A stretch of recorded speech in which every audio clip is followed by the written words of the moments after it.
enterrando balde, botando rede, né? Esse tipo de coisa.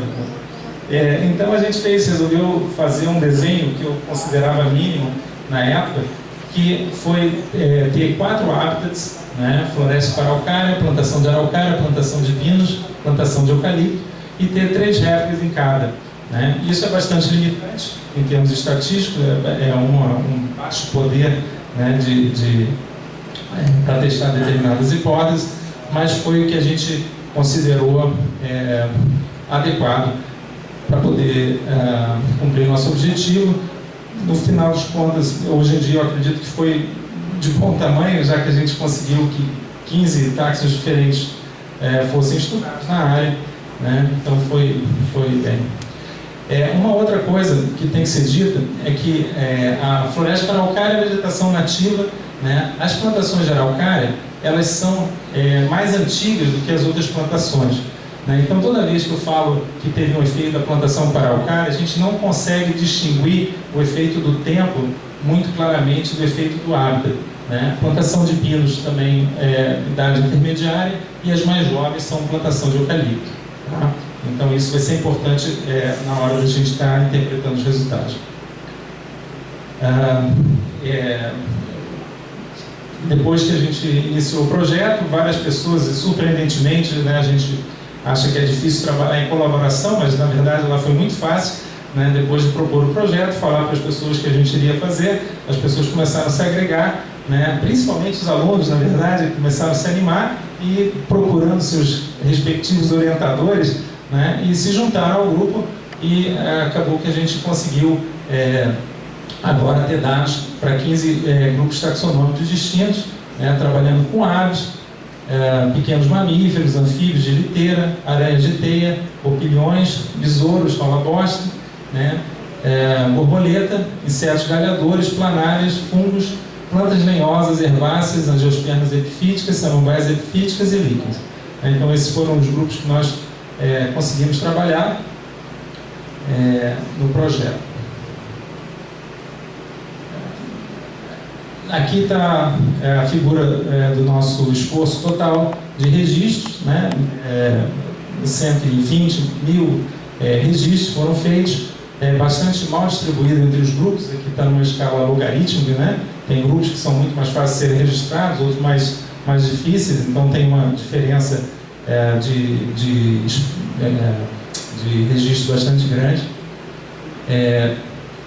Nós conseguimos amostrar 914 espécies, né, distribuído também entre os grupos dessa forma, fungos, mais de quase 300 espécies de fungos, né, aranhas, mais 125 espécies de aranhas, assim por diante, né, até ali os grupos de opilhões e anfíbios de liteira, né, que foram os menos representados. Mas a nossa gama de diversidade está ali em 914 espécies. Uma coisa que é importante é que a Frona ela é uma reserva basicamente florestal, mas o entorno dela é de campos, e campos nativos. Quer dizer, na verdade, assim, são campos nativos e pastos, né? Mas que não são pastos que foram plantados, são pastos em cima dos campos nativos. Então você tem uma diversidade de espécies que não são espécies de floresta, né? Então aqui no caso, nessa figura, a gente tem o número total de espécies registradas em cada um dos hábitats, e aqui sempre em todos os slides que tiver comparando os hábitats, né, seria a floresta de araucária, plantação de araucária, plantação de pinos, plantação de eucalipto, sempre está nessa ordem, e com essas iniciais aqui, tá? Então assim, a gente teve mais ou menos 500 espécies registradas dentro da floresta araucária. Nós temos mais de 400 espécies registradas dentro da plantação de araucária, só que nem todas elas são espécies de floresta araucária. Na verdade, registramos 200 e poucas espécies, né?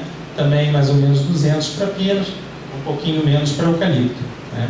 Então, assim, uma coisa, essa palestra vai ser sobre conservação da biodiversidade de floresta para araucária, né? Mas essas espécies aqui, elas são nativas, elas não são espécies exóticas, elas são espécies também do sistema, né? Porque originalmente a floresta araucária ela constitui um mosaico, floresta araucária e campos nativos, né? Então, assim, isso aqui também tem um papel de conservação, né? Só que das espécies do lado de fora, né? Não são espécies da floresta, tá? No nosso levantamento, 181 espécies saíram como espécies exclusivas de floresta araucária.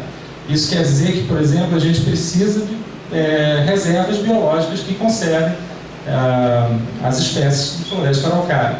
Elas não vão estar presentes em nenhuma monocultura, né? Elas não foram registradas em nenhuma das monoculturas, né? Isso é uma coisa importante. Quando a gente vai pegar o número de espécies por hábitat, né, então a gente pode ver essa distribuição, mostrando que aqui é a distribuição da floresta araucária, né, mostrando essa distribuição. A gente pode ver a plantação de araucária, que tem um padrão parecido, não idêntico, mas parecido, né? Plantação de pinos, você já percebe algumas falhas, alguns grupos que não gostam de pinos não estão presentes em pinos, por exemplo, como as epífitas, angiospermas epifíticas, né? Por exemplo, ou as samambaias epifíticas, elas estão subrepresentadas nos pinos, né? E no eucalipto menos ainda. Então você vê uma depauperação da fauna e da flora aqui na plantação de eucalipto. Quando a gente vai pensar, bom, esse é o número de espécies, mas será que tem uma comunidade saudável lá dentro, né? Em termos de número de indivíduos, a gente percebe que, na verdade, as plantações elas têm um número bastante significativo de indivíduos dentro dessas manchas, né? Elas não são pobres, né? Como muitas pessoas supunham, né? Isso vou só contrastar, né? Muitas vezes as pessoas falam que as monoculturas, agora elas são fundamentalmente desertos verdes, né? A gente ouve falar isso. Então, assim, um ponto central nessa palestra é que a monocultura em si, né, ela não é ruim. O problema é o manejo que você faz dessas espécies, como essas espécies são manejadas, né? Isso é uma das principais lições que a gente tira aqui dessa apresentação, né? Então a gente vê que tem muitas espécies lá dentro das monoculturas e também muitos indivíduos vivendo lá, né? Existe também, às vezes eu já apresentei essa palestra, algumas pessoas falaram assim, mas será que esses indivíduos realmente estão aí dentro, estão morando aí, ou eles estão só migrando de um lado para o outro, passando, né? Na verdade, as duas coisas estão acontecendo, né? Isso é um mosaico de vários ambientes. Você tem espécies se movimentando, né, dentro desse mosaico, e tem espécies que estão residentes dentro das monoculturas. As duas coisas acontecem. Vários desses táxons eles são mais ou menos, têm uma capacidade de dispersão muito limitada, né? Então, assim, eles estão lá mesmo, estão passando a vida toda lá dentro dessas manchas. Outras não. Por exemplo, aves, a gente tem trabalho temporal mostrando que durante o inverno elas migram mais para a floresta atípica e durante o resto do ano elas retornam para as monoculturas. A gente sabe que muitas aves são insetívoras e os insetos, a disponibilidade de insetos no solo é muito maior durante o inverno na floresta nativa em relação às monoculturas. Então tem essa movimentação, né? Então, assim, no mínimo, a gente pode pensar que essas monoculturas elas podem servir como stepping stones, como corredores, né, numa paisagem mais complexa, né? Aqui, no caso dessa figura, eu estou mostrando aqui o número, a percentagem de espécies de mamíferos, né, de floresta aqui, a percentagem de espécies de mamíferos que estavam presentes nas plantações. Então, assim, 100% das espécies de mamíferos que tem na região estavam presentes nas plantações, né? 90 e poucas espécies das borboletas estavam dentro das plantações, assim por diante. Então, assim, para a maior parte do táxon, mais de 50% das espécies estavam presentes dentro das monoculturas, né? Os grupos que sofrem mais, vamos dizer, são os fungos e as angiospermas epifíticas. Essas que estão menos representadas nas plantações, né? Mas, para a maior parte dos táxons, mais de 50% das espécies tão presente dentro das monoculturas. Ok. Nessa tabela aqui, eu coloquei algumas coisas que me pareceu relevante, né, para poder ter esse resultado que a gente teve nesse trabalho, né. A primeira coisa é o quanto o hábitat é adequado, né, para uma plantação de uma espécie arbórea, né. Então, por exemplo, aqui a gente teve a plantação de árvores num bioma que antes era arbóreo, né, uma floresta. E isso é muito bom, porque a biodiversidade já está acostumada a esse tipo de ambiente. Lá no Rio Grande do Sul está tendo agora, né, um movimento muito grande para plantação de monoculturas arbóreas no Pampa, né? Então isso é um problema muito grande.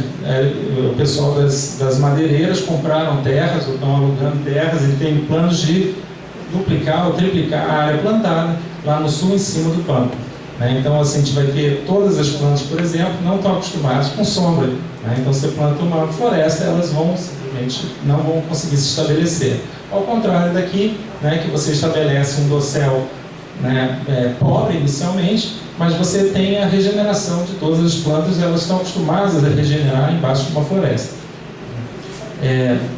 Tem uma série de outras coisas, por exemplo, as plantações têm um tamanho, né, relativamente pequeno, a paisagem é em mosaico, a gente tem áreas nativas e áreas de monocultura lado a lado, né, permitindo o fluxo de espécies. A qualidade da matriz é bastante alta, né, a conectividade alta, os corredores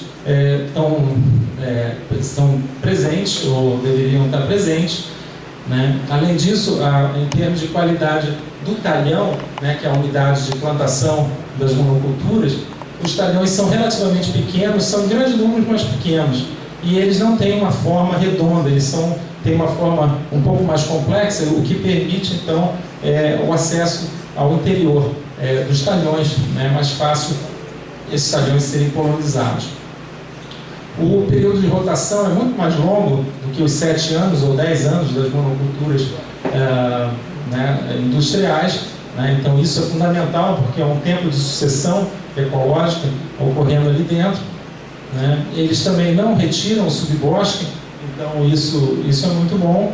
E outra coisa importante é que uma parte, pelo menos das plantações de monoculturas, são de espécies nativas e não exóticas, mas eles estão plantando exóticos também, né? Isso, considerando o Brasil o país que mais tem espécies de plantas no mundo, a gente deveria rapidamente resolver esse problema e plantar as nativas e não as exóticas, né, dentro da sua região, da própria região.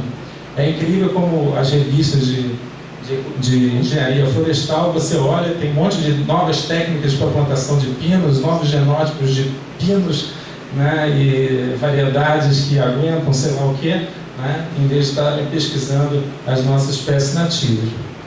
Lá o pessoal da engenharia florestal de Manaus, lá o pessoal trabalha bastante com as espécies nativas. Então tá. Agora eu queria conversar um pouquinho então sobre a partição de diversidade, né, a questão de alfa e beta diversidade, como está distribuída essa diversidade, e comentar sobre as diferenças entre táxons, né? Isso é fundamental porque, vamos dizer assim, se todos os táxons estão fazendo